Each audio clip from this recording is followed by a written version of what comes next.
Hi, this is Joe Johnson. I'm the host of the Joe the AC Guy Show. I've worked in the air conditioning and heating industry for the past 20 years. I'm also the owner and founder of one of Las Vegas' most highly reputable HVAC companies, Rebel Refrigeration and Air Conditioning. Every Wednesday at 9 a.m., I've got the answers to help you make informed decisions regarding all aspects of your heating and cooling needs. We'll also have special guests for other fun and entertaining topics, so be sure to tune in every Wednesday at 9 a.m. for the Joe the AC Guy Show. Let's keep Las Vegas cool.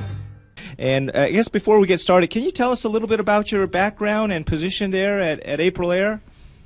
Sure. Actually, I've been with April Air now for about 4 years, and I've got some fancy schmancy title. I'm the Director of Training for Research Products, April Air. But I've had a sales background in the sales training company for many, many years. I do training with contractors and wholesalers across the country. As of last count, about 6,300 contractors and their salespeople and technicians that I've worked with. Very impressive, very impressive. Okay, great. And, of course, the training class that we had here, and it couldn't have been a better place, was humidification. And I guess I would start out talking about, it's a dry climate here in Las Vegas, and I guess in detail... Does Mark know that Jim is here with us? Oh, Mark, I don't know if you're listening to the show. We've got Jim here who helped coordinate the show from Johnstone that sponsored that. Yes, I do. How are you, Jim? Doing good, Mark. Good to hear from you. Good. Thank you. But in any case, here is a very dry climate in Las Vegas. What type of things happen when there's not enough humidity in the air? Well, nobody's happy. Let's put it that way. You guys have one of the driest climates in the United States. As a matter of fact, I was out there, not right by you, but out in Albuquerque a couple weeks ago, and I was just amazed. I mean, I came back with cracked lips and the whole deal. There's actually 4 things that happen when it's really dry like that. Heating and cooling are 2 aspects of what makes people comfortable, but really how human beings are comfortable is based off of relative humidity. For example, when they say that a human body is 93% water, it's true. And one of the laws of nature is that moisture always goes to dry. So, you guys out there have dry lips, you have dry noses, and when your noses are dry, your mucous membranes are dry, all of a sudden you got colds, flus. I mean, there's a lot of reasons to humidify. For example, a home out there by you, a 1,500 square foot home, weighs about 9 tons less than a home here in Wisconsin because we have, RH levels. Right now, Joe, we're at 39%, and I bet you guys are at what, 20? 20, yes. About 20, maybe a little bit more, but that's about it. That's amazing, 9 tons more. That's what, because, see, the thing is, a pint of water weighs a pound. And, with all the wood in a home, a cubic foot of wood can hold 1 pound of water at 60% RH. So wow. It's amazing. I mean, the Sahara Desert is 21% RH. So you guys aren't far off. Amazing. Yeah. So, when we talk about things like, comfort and preservation, one of the things that you guys experience out there is you have higher summer energy bills. The way to be comfortable is add more humidity in the home and then raise the temperature. For example, the EPA says if you can raise your thermostat out there for every 1 degree, you get roughly a 3% savings on your electric bill. Well, the way to do that is to add 10 to 15% more relative humidity and then go ahead and raise that temperature up 4 or 5 degrees sometimes. So there's a huge energy savings as well with proper humidification. Wow, I didn't know that. Yeah. That's pretty cool. Yeah. Absolutely. A perfect example, Joe, if I were at let's say I was on a golf course in Miami and it's 95 degrees in the middle of the summer, it's like wearing a wet electric blanket on high. That's true. If you think about it. But then if I come out by you guys at the same temperature, you can be on the golf course with a sweater on. Yes. So it's really not the temperature at all that makes the difference. It's the relative humidity that I think you probably well understand. Well, this is amazing. I feel like I'm taking a drink from a fire hose here. I'm trying to jot all these notes down. This is great. But there's a lot of, we've been in the humidification business, in both sides, because here in Wisconsin, we run humidifiers because the inverse proportion works the same. I mean, here we need to add humidity in the winter, or excuse me, in the summer we need to take humidity out, where that's really not an issue with you guys. So, the whole energy story, it all works in both directions for us here in the Midwest. Right, right. Now, one of the questions that I had, Mark, was that, there's two types of technologies when it comes to humidification, I guess the steam and the evaporation. And right. The water is just horrible out here. Really the calcium and the white stuff that builds up everywhere, it plugs everything up. Can you talk a little bit about the two methods and obviously why the steam would probably be a better solution for us, or what's your expertise on that? Well, in your area, clearly steam is the answer. We at Research Products prefer water with a lot of calcium and lime and magnesium and sodium in the water, because what a steam humidifier does basically, Joe, is there's a canister and there's two electrodes in the canister, and all you want to do is jump electricity from one to the other. And thus doing so excites the water molecules, creates the steam, and away you go. However, water itself, I don't know if you know this, is not conductive of electricity. Water won't go, or electricity won't go through deionized water or distilled water. We need stuff, if you will, kind of gunk in the water to make it work. So in your neck of the woods, if you will, having dirty water is a blessing when it comes to humidification. On a flow-through or an evaporative humidifier where the water kind of trickles down a water panel and you blow some hot air over it and you evaporate a little bit of it, you tend to build up a lot of sediment on those water panels, and they just don't last as long. And you guys don't have nearly enough run time out there to run bypass or flow-through humidifiers. So, I mean, I'm telling you, your state should have a steam humidifier on the state flag. That's what you need. That's it. That's correct. That's correct. Yeah. So we count on we like that hard water because it makes our units run much quicker. You can achieve capacity much faster. I mean, a steam unit out there will produce about 190 pounds of steam. We measure that in pints. So, for example, our Model 800 steam unit will put about 24 gallons a day into a home out there. That breaks down to about 190 pints, and a pint of water weighs a pound. So we're literally putting about 190 pounds of water a day into the conditioned space, which means the woodwork and the ceiling joists and the floors and the furniture and the clothes and the bedroom, and all that stuff needs to be saturated before the air in the living space can reach the proper RH, if you know what I mean. Wow. Now, hearing that, Mark, just to clarify, I would imagine some homeowners might be thinking their water bill would skyrocket over something like that. Is that necessarily so, or what are your thoughts about that? Not at all. As a matter of fact, it's equivalent to, well, if you think about it, 24 gallons is, I don't know if I can say this word, it's like flushing the toilet 6 times a day.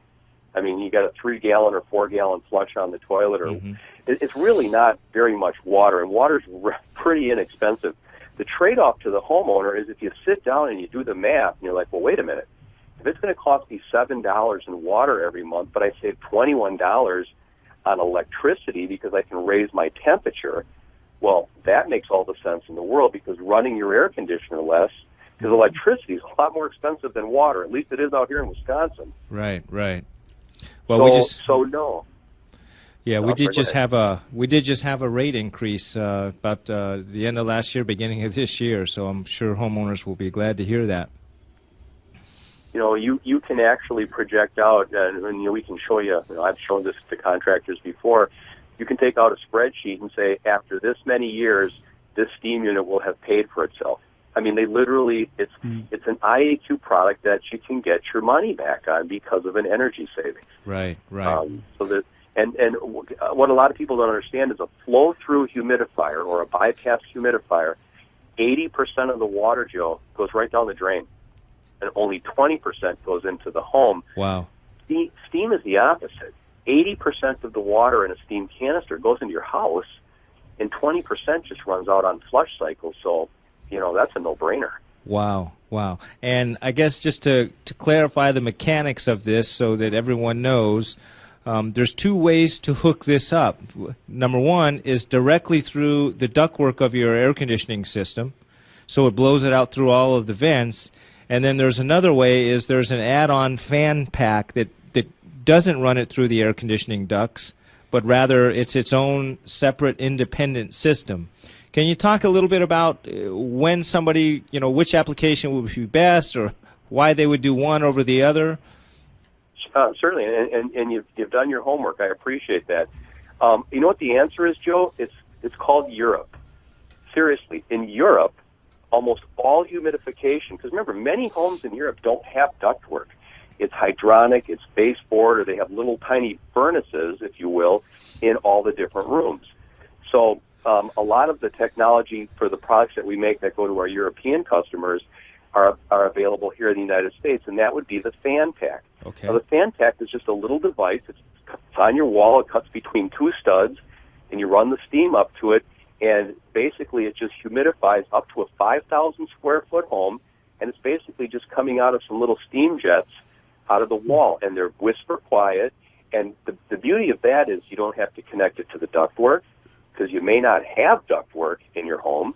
Mm-hmm. And B, there are some scenarios where the ductwork is just so cold and not insulated that by putting steam on a very cold piece of ductwork that's not insulated, you run the risk of mold. Right. So there's a lot of options. We here in Wisconsin, we use ductwork, but the beautiful thing about steam is a contractor can mount it into the return plenum. He can mount it into the supply plenum. It doesn't even need to be near the furnace. It's pretty much a standalone unit. So there's always something for every application by using a fan pack or by mounting in the ductwork. So we do about 50% of each. One of the questions that have been asked to me, Mark, is that, well, if I was to use the fan pack, and you just mentioned, I want it to be equal, the humidity throughout the home. And if I just use the fan pack, is that going to be able to balance itself out throughout the entire home? That's a good question. I bet you I get asked that about 20 times a month. The answer is yes. And what it is it's called Dalton's Law of Vapor Pressure. Now, I know that's a weird thing, and I'm not going to get all techno-geek on you, but humidity is a gas, and humidity reaches its own level. So, for example, you can't have more humidity in one spot than another once it reaches set point. So here's the advantages and disadvantages. If you use the fan pack, it will take you about 15% longer to reach the saturation in the entire dwelling, because humidity is a gas. It's not a moisture thing. And it actually rises. Humid air is lighter than dry air. So by putting it in your ductwork, you'll probably achieve it much quicker. However, here's the caveat. Once you achieve the set point, it's always going to be the same. So one gets you there a little bit faster. One of them is a lot less expensive to install. So the answer is really no.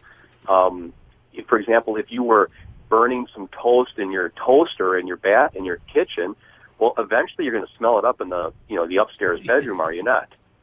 Very likely, yes. Yeah. Yeah. Especially if I was cooking it. Well, I mean, that's what humidity is. It's an odor. It's a gas. So no, your caller asked a good question, but these fan packs are unbelievable. They do up to 5,000 square feet. They're awesome. They've got their own impeller. They're 24 volts. They're powered off the steam unit. There's no extra juice that you need to run these, so they're a good option. Wow, that's impressive. And like you said, moisture will go to dry. It always does.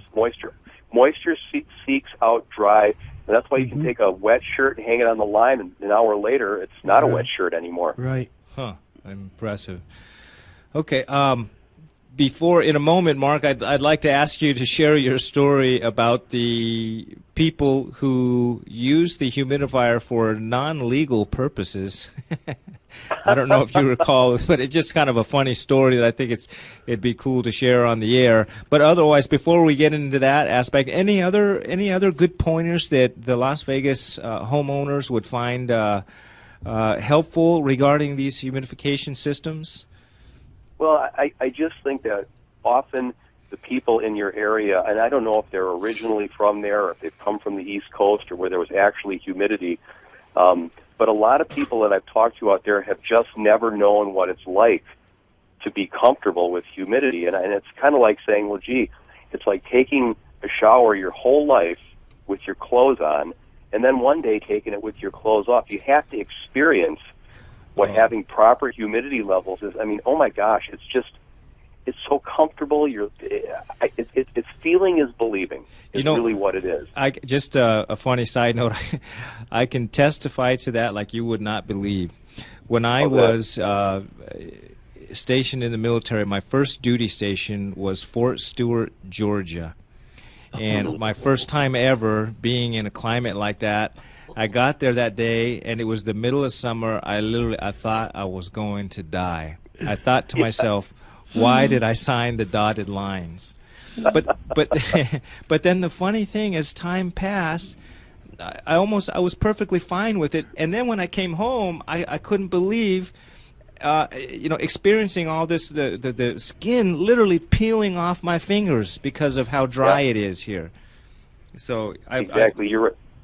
Human beings were not meant to live in that climate out there. They're meant to gamble and have fun, but then come back to Wisconsin. Yeah, and stay in the casinos. That's it. But Bugsy Siegel said, all you got to do is put air conditioning in the. Isn't that right, Tim Nichols? Yeah. All you got to do is put air conditioning in the casinos, and they'll come. And they'll come. Yep. Despite the fact that it's a heater over here.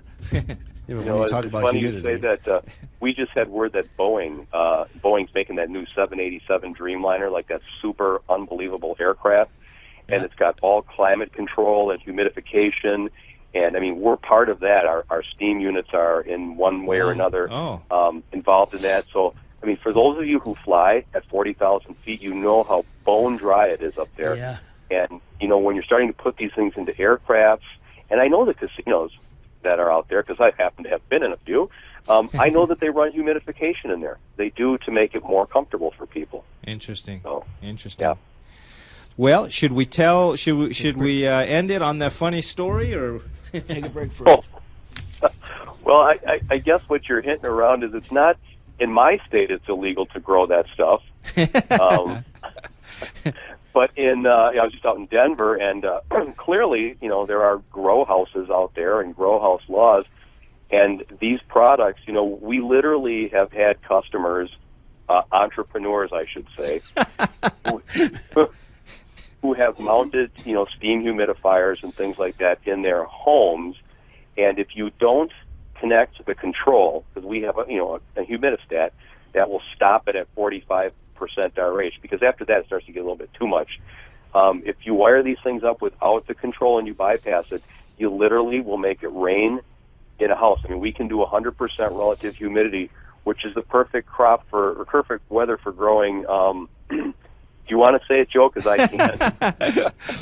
Mary Jane. Mary Jane. Marijuana. Which I've just heard, that we've heard these stories. Of course, we know nothing about it, and in all seriously, don't condone it. But it's just kind of a funny story. Yeah, and it's for anything. I mean, if you have plants in your home, or antiques, or expensive furniture, or musical instruments, or artwork, why would you subject that stuff to 12% relative humidity out there, or 14%? Mm-hmm. You just destroy that stuff. It makes no sense at all. So there's definitely reasons to put in humidification. Sure. I've got tons of oak wood in our house, and I'm consistently hearing it crack and so forth. But I think that we may be a candidate for this. So I have carpet. Every time I touch my wife, I shock her. Or touch the dog, you get shocked. And there you go. Totally ruins the mood, huh, Jim? Funny. In any case, hey, Mark, thanks so much for joining us, man. It's been a real pleasure to have you. Your expertise is unparalleled, and it's been great having you. All right, Joe, I look forward to seeing you when next out there. Sounds good, sir. Thank you. And we're going to go to break. Go ahead. I was just going to say thank you to Johnstone Supply as well. You bet. Thank you, Mark. Thanks, Mark. All right, we're going to take a break, and we'll be right back after this. Ooh, things are starting to heat up, so we need to cool them down and take a short commercial break. We'll be right back with Joe the AC Guy Radio Show.